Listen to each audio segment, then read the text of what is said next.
네, 교회 소식은 주보를 잘 참고해 주시고요. 예수를 깊이 생각하라는 제목으로 하나님의 말씀 전하도록 하겠습니다. 우리 계속해서 히브리서 말씀을 보고 있는데요. 히브리서의 수신자가 되는 사람들은 유대인 성도들입니다. 유대인 성도들이 지금 심각한 위기에 직면해 있죠. 예수 믿는 믿음을 버리고 본래 가지고 있었던 신앙, 유대교로 돌아가려고 하는 그런 사람들이 생겨나고 또 실제로 유대교로 돌아가 버리는 그런 사람들이 많아지게 되었습니다. 이들이 유대교로 돌아가려고 하는 이유가 무엇이었냐? 우리가 살펴봤을 때 로마와 또 같은 유대인들의 박해가 있었고요.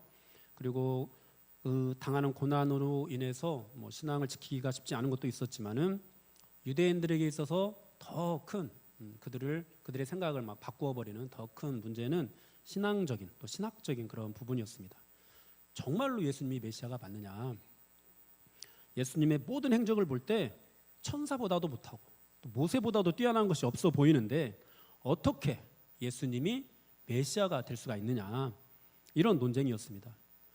예수님이 정말로 메시아가 맞다면은 모세가 애굽을 굴복시키고 이스라엘 백성들을 출애굽시켜서 많은 그런 기적을 일으켰던 것처럼 예수님도 그래야 하는 것이 아니냐. 또 예수님이 정말로 하나님의 아들이라면은 지금 예수를 믿으면서 이렇게 고난받고 있는 성도들을 지켜주셔야 되는 것이 아니냐. 이런 생각들이 있었던 것이죠. 유대인 성도들은 정말로 어려운 상황 가운데서 예수 믿는 믿음을 갖게 되었는데 이런 현실로 인해서 정말 이게 맞을까라는 고민을 하지 않을 수가 없었습니다. 이런 유대인 성도들의 갈등을 단지 오늘날의 관점으로 기독교에서 유대교로 돌아가는 그런 종교를 바꾸는 문제로 보아서는 안 된다고 말씀을 드렸습니다. 마치 종교개혁 당시 말씀을 붙잡은 사람들이야 확신했겠지만은 일반 성도들의 입장에서 카톨릭과 기독교의 어떤 관계가 좀 모호했던 것처럼 이 당시 유대교와 기독교도 그렇게 확정적으로 이것이 진짜 신앙이다라고 할 수 있을 만큼 일반 성도들에게는 확실한 것이 없었습니다. 그런 모호한 상황에서 이들의 신앙이 흔들렸던 것이죠. 오늘날로 치면은 진정으로 예수 믿는 믿음이 무엇이냐, 이런 갈등의 문제라고 보아야 되겠습니다. 여러분, 진정으로 예수를 믿는 믿음을 어떻게 정의할 수 있을까요? 우리가 많이 강조하는 어떤 신앙적인 의무들을 다 행하면은 진짜 예수를 믿는다고 말을 할 수 있을까요? 예를 들면은 새벽 예배를 빠지지 않고 다 드린다든지, 아니면 하루에 한두 시간 이상씩 꼭 빠지지 않고 기도를 한다든지, 매일매일 또 말씀 묵상, 큐티하는 것을 빼먹지 않는다든지, 이렇게 하면은 진정으로 예수를 믿는 거다, 이렇게 말을 할 수 있을까요? 예수님을 믿는다고 할 때 어떤 특정한 행위로 이렇게 국한시키기는 굉장히 어려울 것 같습니다. 그런데 원론적으로는 말을 할 수 있습니다. 여러분, 예수를 믿는다는 것은 진정으로 예수를 믿는다는 것은 예수님을 따르는 것입니다. 진정으로 예수를 믿는 것은 예수님의 제자가 되는 것입니다. 여러분, 진정으로 예수를 믿는 것은요, 십자가를 지는 삶을 사는 것입니다.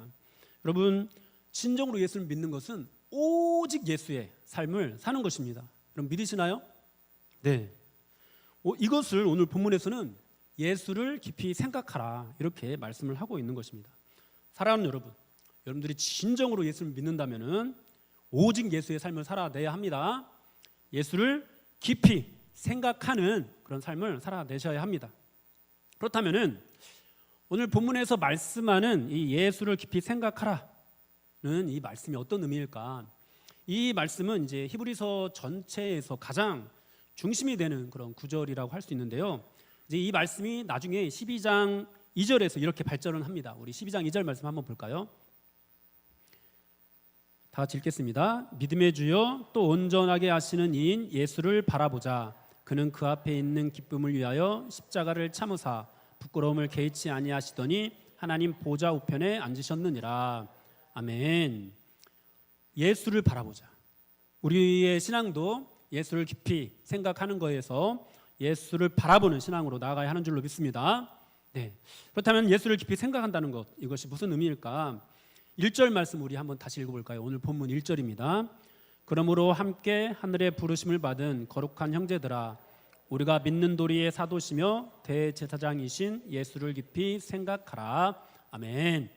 네, 오늘 본문은 그러므로로 시작을 하는데요.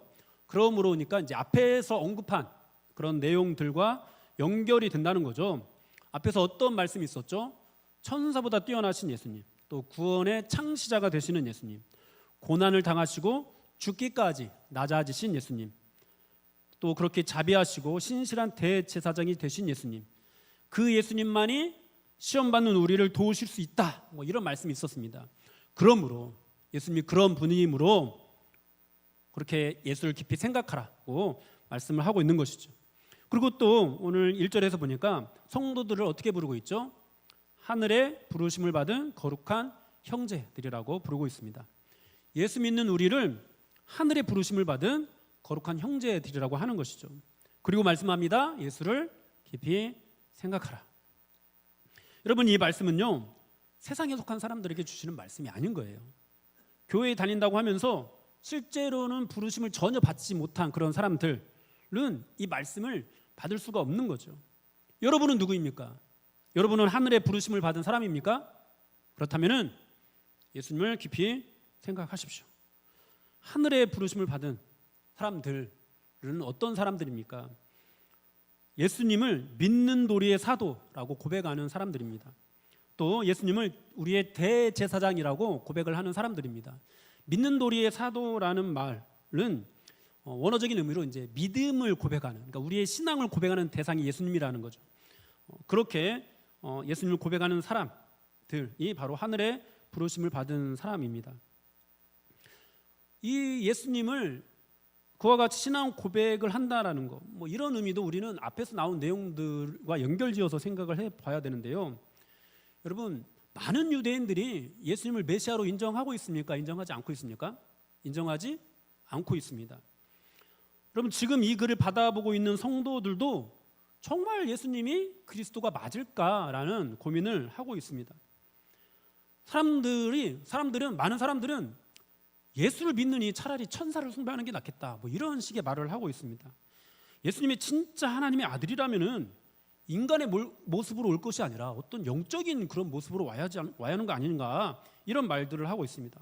그리고 또 예수님이 진짜 하나님의 아들이라면은 로마를 물리치고 고통받는 성도들을 도와주는 능력 정도는 있어야 진짜 메시아지, 진짜 그리스도지, 아무 힘도 없이 인간으로 와서 십자가에 죽는 것이 무슨 그리스도냐, 이렇게 말을 했습니다. 여러분, 이런 말들에 당시의 어떤 가치관이라든지 사상들이 많이 이제 이런 말들을 편들면서 성도들이 흔들렸어요. 당시의 가치관으로는 정말 예수님은 그리스도가 될 수가 없었거든요. 그런데 하늘의 부르심을 받은 사람들이 이런 예수님을 어떻게 고백한다고요? 예수님이 천사보다 못한 모습으로 이 땅에 오셨지만은 그 예수님을 하나님의 상속자라고 고백을 합니다. 예수 믿는 성도들이 지금 고난을 당하고 있고 그 고난에서 당장 뭔가 해결되는 그런 일들을 하나님께서 일으켜 주지는 않는다 하더라도 그럼에도 불구하고 예수님이야말로 진정한 하나님의 아들이라고 고백하는 그런 사람들입니다. 천사보다 귀한 대접을 받아서 예수를 믿는 게 아니라는 거죠. 예수를 믿으면은 세상 그 누구보다도 큰 능력, 어떤 큰 권세를 갖게 되고 떵떵거리면서 살 수 있으니까 예수를 믿는 것이 아니라는 거죠. 성경이 메시아를 예언했고 그 예언한 대로 예수님이 이 땅에 오셔서 낮아지시고 모든 고난을 당하시고 십자가의 죽으심으로 인류 구원을 이루셨다는 사실이 내 마음에 콱 그냥 들어와 박혀서 예수를 믿는 것이죠. 그렇습니다. 여러분, 하늘의 부르심을 받은 사람들은요, 무슨 위로나 받으려고 예수님을 믿는 것이 아닙니다. 현재 고난을 겪고 있는데 예수 믿어서 그 고난을 축복으로 전환시켜 보려고 예수님을 믿는 것이 아닙니다. 예수님이 하나님의 아들이시라는 이 성경 말씀이 믿어져서 예수님을 믿습니다. 예수님이 우리를 구원하신 유일한 구원자라는 사실이 믿어져서 예수님을 믿습니다. 그분만이 우리의 죄를 속량하시고 그분만이 시험받는 우리를 도우시는 대제사장이라는 사실이 믿어져서 예수님을 믿습니다. 오늘 본문은 그런 믿음으로 신앙을 고백하면서 예수를 깊이 생각하라고 말씀을 하는 것입니다. 여러분들 그런 믿음으로 예수님을 깊이 생각하십시오. 그냥 뭐 세상에서 잘 되는 것을 바라는 그런 정도의 믿음이 아니라, 그런 것을 바랄 수는 있지만요, 그런 정도의 믿음이 아니라 정말 그런 것과 상관없이 예수님이 믿어지니까 성령께서 내 안에 들어서 인을 쳐 주셔가지고 예수님이 믿어지는 그런 믿음으로 내 목에 칼이 들어와도, 내가 어떤 고난을 당한다 하더라도 그 예수님이 믿어져서 그 하나님을 사랑하게 돼서 예수를 믿는 믿음으로 예수님을 깊이 생각할 수 있기를 축복합니다. 우리가 예수를 깊이 생각하라고 할 때 깊이 생각하다는 이 말씀의 원어적인 의미는 어떤 목적에 전심을 돌리거나 몰두하다라는 그런 뜻입니다. NIV 성경을 이제 직역을 하면은 너의 생각을 예수님께 고정시켜라, 뭐 이런 의미가 됩니다. 그러니까 뭐 예수를 깊이 생각하라는 깊이 생각하라 이런 의미보다도 전적으로 항상 예수님을 생각하라는 거예요. 예수님께만 모든 생각을 집중을 하라는 거예요. 여러분, 예수를 깊이 생각하라고 들을 때는 뭔가 좀 괜찮았는데 예수님께만 생각을 집중해라. 한번 그냥 현실 안에서 이 말씀을 받을 때 이것이 잘 받아들여지나요? 지금 이제 이 말씀을 받고 있는 유대인 성도들은요, 굉장한 심각한 고민을 하고 있거든요. 굉장히 삶이 어렵고 고난을 당하고 있고 유대교로 돌아갈까 말까 고민하고 있습니다. 당하고 있는 고난이 너무 커서 힘들어하고 있습니다. 날마다 막 그런 현실적인 문제로 씨름하고 있는데 예수님께만 생각을 고정시켜라. 여러분, 이 일이 가능할까요? 여러분, 그런 자신의 현실적인 일들을 다 뒤로 하고 예수님만을 생각하라는 이 말씀 앞에서 아멘 이렇게 반응할 수 있는 사람 몇이나 될까요? 여러분들은 이 말씀을 들을 때 잘 받아들일 수 있는가요? 여러분, 요즘 얼마나 바쁘고 분주합니까? 또 각자 사람마다 말 못할 고민이나 상처가 얼마나 많이 있습니까? 또 우리가 교회 생활만 하는 것이 아니잖아요. 가정 생활도 해야 되고 직장 생활도 해야 되는 거잖아요. 이런 복잡한 삶 속에서 생각하고 고민해야 될 것들이 한두 가지가 아닌데 예수님께만 생각을 고정시켜라. 여러분, 이것이 정말 말이 되는 소리인가요? 말이 되나요? 그러면 예수님만 생각하고 사십시오. 정말 받아들이기 힘든 말씀인 것 같아요. 여러분, 이 오직 예수라는 것을 주제로 말씀을 전할 때 사람들은 과연 어떻게 반응할까요? 지금까지 경험한 바에 의하면은 어떤 사람들, 많은 사람들은 이 말씀 앞에서 눈물을 흘리면서 회개하고 은혜를 받습니다. 그런데 또 어떤 사람들은요, 불만을 품기도 해요. 화를 내기도 합니다. 저는 이 오직 예수라는 주제의 말씀 앞에서 다양한 불만을 토로하는 그런 피드백을 들었는데요. 꼭 그렇게 말을 해야 되나요? 성경에 그런 하나님만 있는 것은 아니잖아요. 심지어 이제 어떤 사람은 제가 설교했을 때가 아닌데 외부 강사가 와서 설교를 했을 때였는데 그렇게 말하는 목사님은 과연 오직 예수의 삶을 살고 있는가? 이렇게까지 이제 말을 하는 그런 경우도 있었습니다. 그리고 여러분, 이런 피드백을 하는 사람들이요, 대체로 초신자들이 아니에요. 그냥 교회만 왔다 갔다 하는 정도의 사람들이 아니에요. 나름 교회에서 리더 역할을 하고 있는 사람들입니다. 여러분, 그런데요, 이들의 지적이 맞을 수도 있어요. 완전히 틀렸다고 할 수는 없을 겁니다. 그러나 그렇다고 해서 이 말씀이 하나님의 말씀이 아닌 것은 아니잖아요. 사람들이 어떻게 받아들이냐에 상관없이 이 말씀은 분명한 하나님의 말씀인 거잖아요.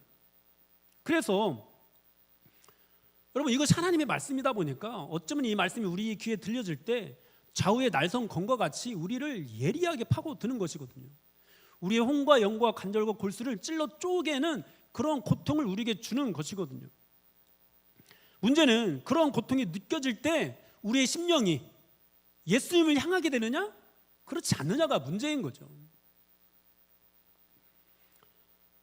여러분, 말씀의 목적이 뭔가요? 여러분, 말씀의 목적, 이 칭찬이 목적인가요?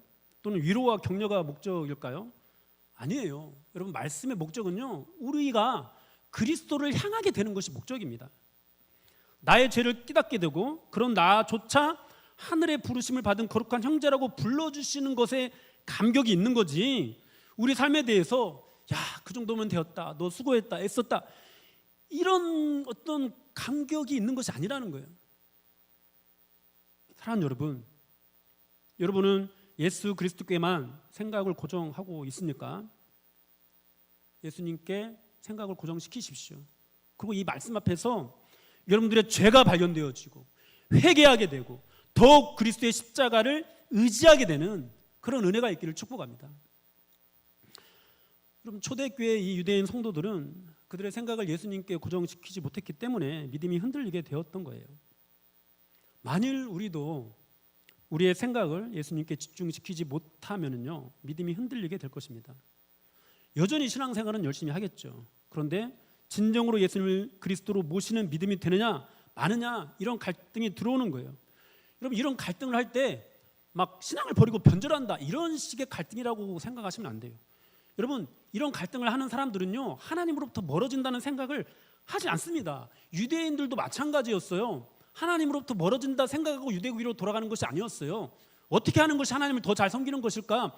이런 고민 끝에 뭐 조금은 자기 자신을 속이는 것도 있을 수는 있었겠지만은 어떻게 하면 하나님을 더 잘 섬길까? 이런 고민 끝에 유대교로 돌아가는 것이었어요. 열심히, 여전히 유대교 안에서 열심히 신앙생활을 했습니다. 여러분, 우리에게도 그런 갈등이 있는 거예요. 교묘하고 굉장히 고급한 갈등입니다. 여전히 열심히 하고 있기 때문에 스스로 야, 내가 하나님을 배신하고 있어, 이런 생각을 전혀 하지 못합니다. 어떤 고민이냐? 처음에는 순수한 마음으로 주님을 사랑해서 시작했던 우리의 믿음의 어떤 행위들이 변질되는 그런 것입니다. 예수님이 중심이 되지 못하고 내 만족이 중심이 되어 가는 것입니다. 그렇게 히브리서에서 지적하는 대로 흘러 떠내려가는 신앙이 되고 마는 것이죠. 성령에 참여한 바 되었다가 타락하는 신앙이 되는 것이죠. 결국 다시 새롭게 하여 회개할 수 없는 신앙으로 변질되는 것이죠. 성령을 욕되게 하는 그런 신앙이 되는 것이죠. 제가 이런 식으로 이렇게 말씀을 드리면은 뭐 이렇게 생각하실 수도 있겠어요. 뭐 그렇게까지 복잡하게 고민하면서 신앙생활을 합니까? 그냥 열심히만 하면 되는 거 아닙니까? 아니요, 여러분, 그냥 열심히 하면 안 됩니다. 우리는 이런 고민을 해야 됩니다. 여러분, 오늘 본문의 말씀도요, 그냥 단순히 신앙생활 열심히 하느냐 마느냐의 문제가 아닌 거예요. 유대인 성도들이 다시 유대교로 돌아간다고 해도 그들은 여전히 열정적일 거거든요. 하나님과 모세를 붙잡으면서 신앙생활을 할 거거든요. 우리는 자꾸만 이 성경 말씀을 우리 수준에서 이해하고 적용하는 그런 습관들이 있는데요. 이 본래 이 말씀의 의미가 바르게 이해될 때 우리는 이 말씀을 올바르게 적용할 수 있어요. 예를 한번 들어보겠는데요. 우리 로마서 말씀 한번 보겠습니다. 로마서 말씀, 로마서 7장 21절에서 24절 말씀입니다. 우리가 정말 잘 아는 말씀인데요. 우리 다 같이 한번 읽어보겠습니다. 그러므로 내가 한 법을 깨달았노니 곧 선을 행하기 원하는 나에게 악이 함께 있는 것이로다. 내 속사람으로는 하나님의 법을 즐거워하되 내 지체 속에서 한 다른 법이 내 마음의 법과 싸워 내 지체 속에 있는 죄의 법으로 나를 사로잡아 보는도다. 오라 나는 공고한 사람이로다. 이 사망의 몸에서 누가 나를 건져내랴. 아멘. 여러분, 사도 바울의 이 고백은 신앙과 불신앙 사이의 이 고민에 대한 것이 아닙니다. 열심히 사느냐, 대충 사느냐, 이런 것에 대한 것도 아닙니다. 또 자신 안에 있는 탐욕이나 음욕 또는 못된 성품 이런 것들에 대한 것도 아닙니다. 그렇다면은 오라 나는 공고한 사람이로다, 이렇게 고백하고 있는 그의 고민은 무엇이었을까요? 이 로마서 말씀은 믿음과 율법에 대한 것입니다. 사도 바울의 이 고백은 믿음으로 살아야 되는데 자꾸만 율법으로 흘러가는 자신의 생각, 자신의 태도에 관한 것입니다. 그는 여전히 열정적입니다. 여전히 주님의 교회를 위해서 자식의 생명을 귀한 것으로 여기지 않으면서 나아가고 있습니다.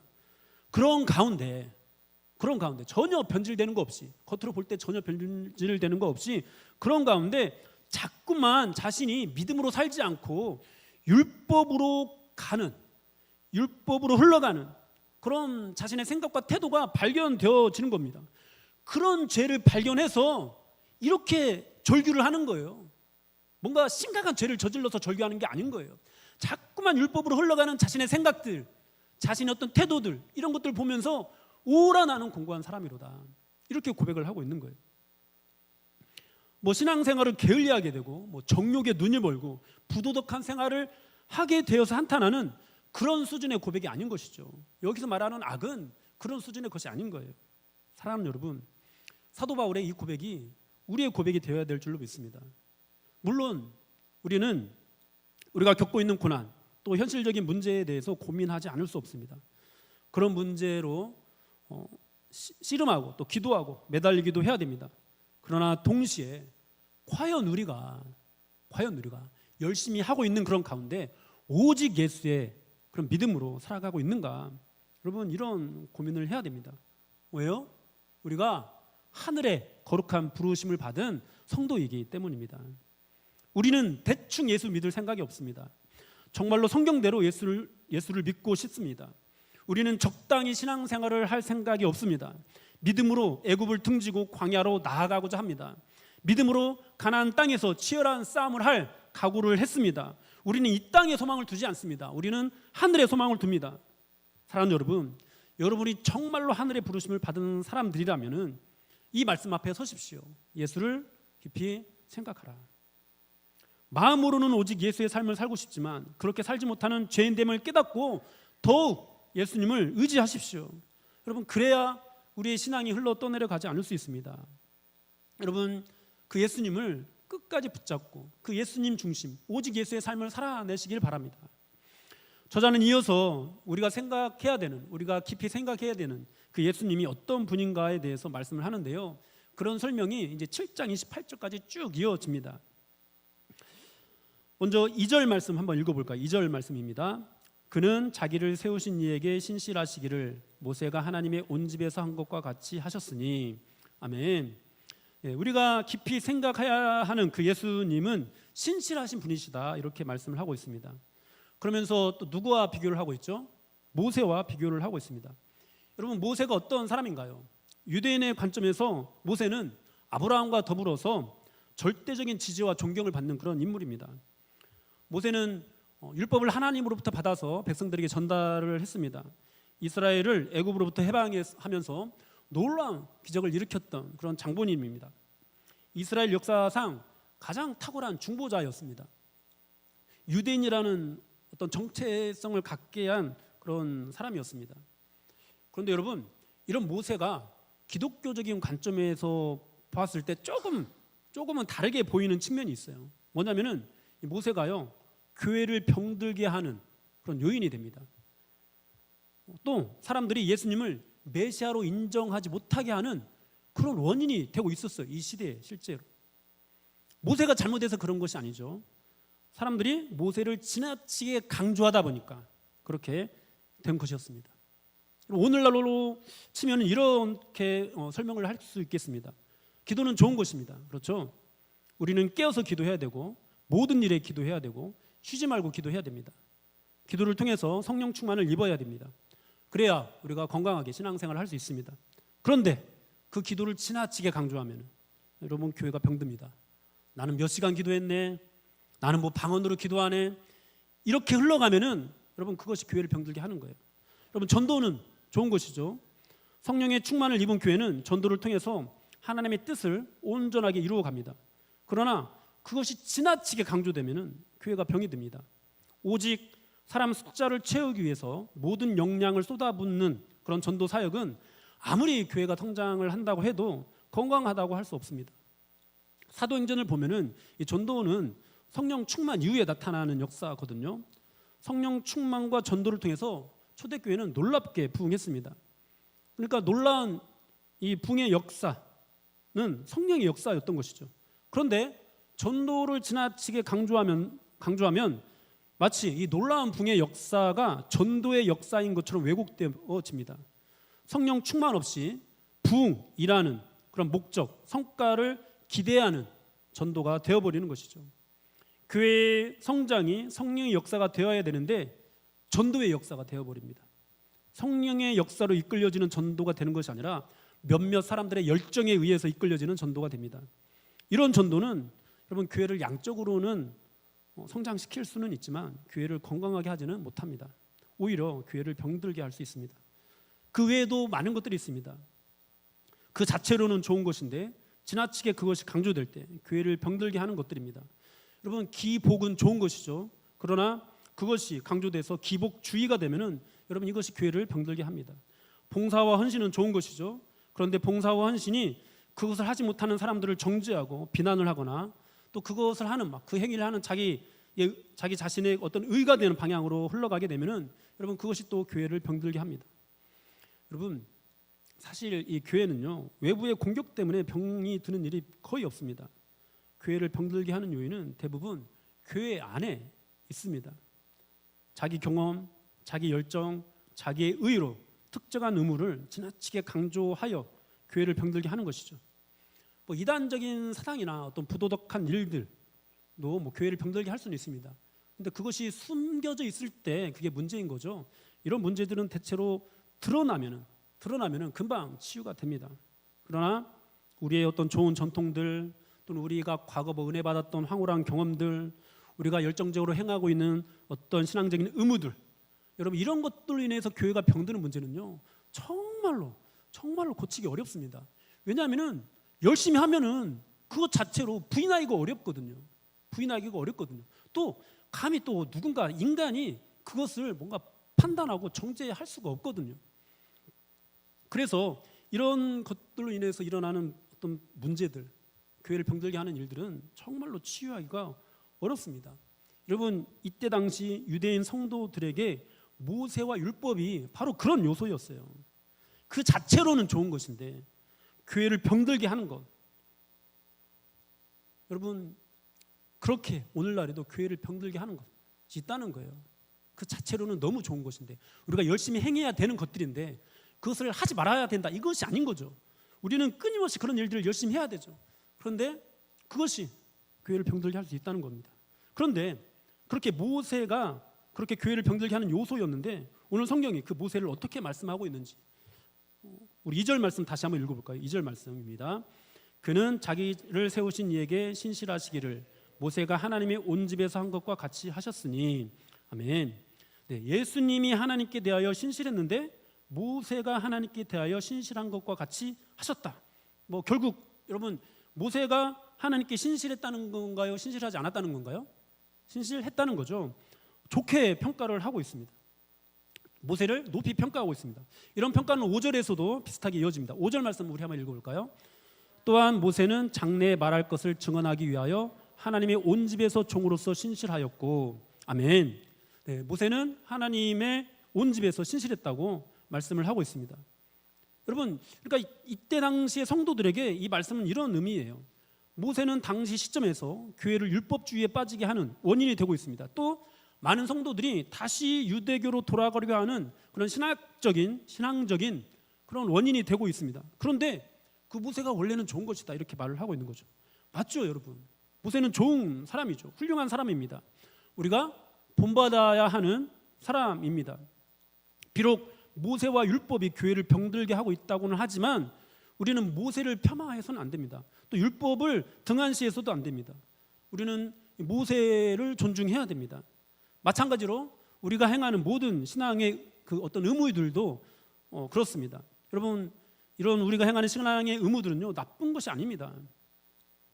이런 신앙의 의무들을 열심히 행하는 것, 행하자고 말하는 것, 여러분 이것은 너무 좋은 것입니다. 기도가 좋은 것이죠. 전도도 좋은 것이죠. 또 주님을 사랑하고 교회를 사랑해서 열심히 봉사하고 헌신하는 것, 여러분 이것은 얼마나 좋은 것입니까? 때로 그런 것들이 교회를 병들게 한다고는 하지만 우리는 그 모든 것들을 열심히 하기 위해서 항상 노력해야 됩니다. 본받기 위해서 노력해야 됩니다. 그러나 더 중요한 것이 있다라는 거예요. 그것에 우리가 치우쳐가면 안 된다라는 거예요. 더 중요한 것이 무엇이죠? 바로 예수 그리스도라는 거예요. 우리 3절부터 6절 말씀 다시 한번 3절부터 6절까지 말씀을 다시 한번 읽어보겠습니다. 그는 모세보다 더욱 영광을 받을 만한 것이 마치 집 지은 자가 그 집보다 더욱 존귀한과 같으니라. 집마다 지은 이가 있으니 만물을 지으시는 이는 하나님이시라.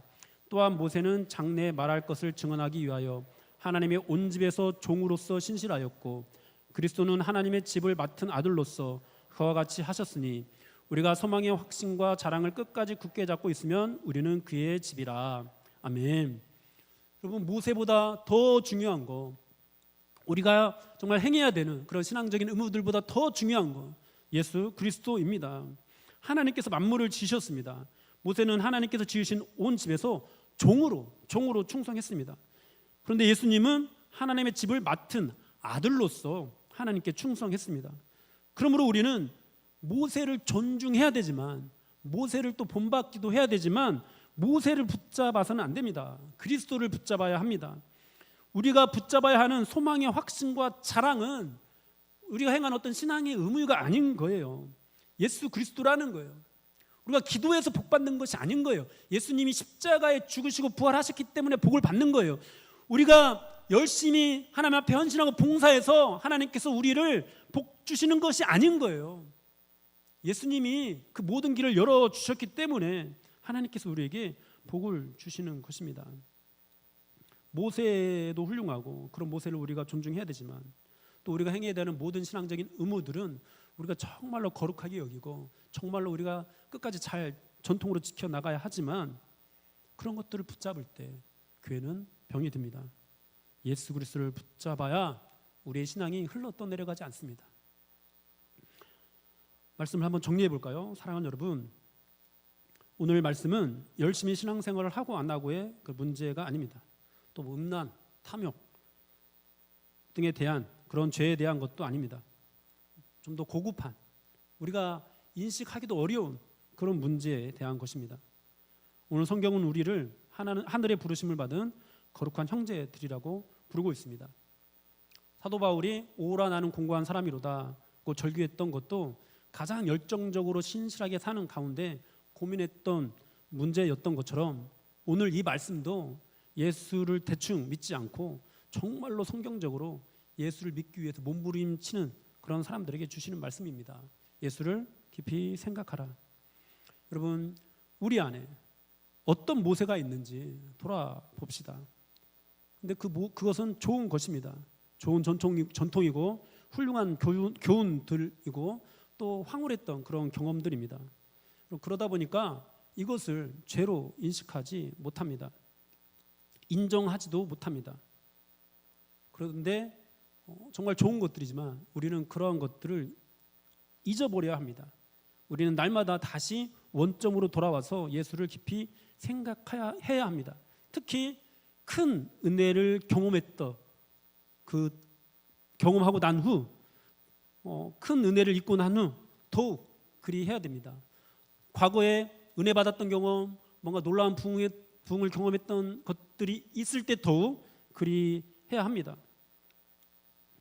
또 가장 열심히 헌신하는 사람들, 가장 열정적으로 신앙생활을 하는 사람들이 더욱 예수를 깊이 생각해야 합니다.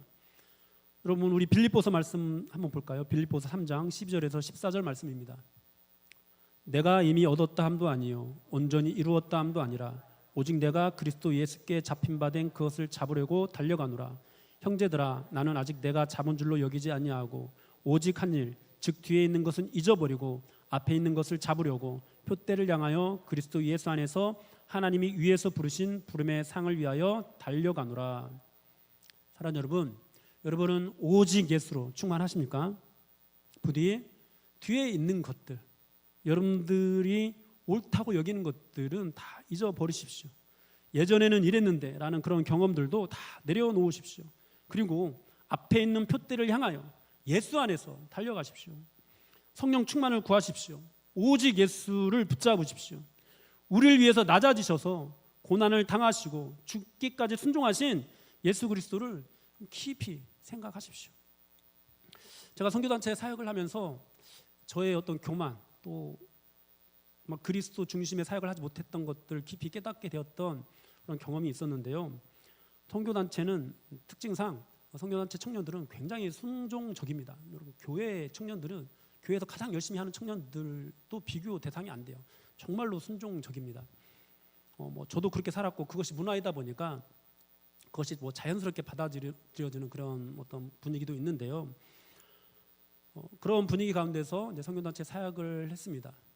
그렇게 청년들이 순종하는 것들, 정말 사역자, 간사를 잘 섬겨주는 것들이 당연하게 여겨졌습니다. 그러다 보니까 뭔가 조금 불순종하는 모습이 나타날 때 그것을 막 바로잡으려고 뭔가 저의 어떤 정욕을 막 발산하는 그런 모습들도 있었습니다. 그것이 틀렸다고 생각하지 않았어요. 근데 제가 예수 그리스도를 더 깊이 만나고 난 후 저의 어떤 죄인됨이 더 깊이 깨달아지고 난 다음에 그것이 잘못됐다라는 것을 깨달았습니다. 그리고 지금은 이런 기준이 제 안에 있습니다. 말씀을 전하는 이런 어떤 단상이 있을 때는 저는 스스로 이제 왕의 대언자니까 제가 스스로 왕이라는 어떤 그런 생각을 갖는다라고 표현을 합니다.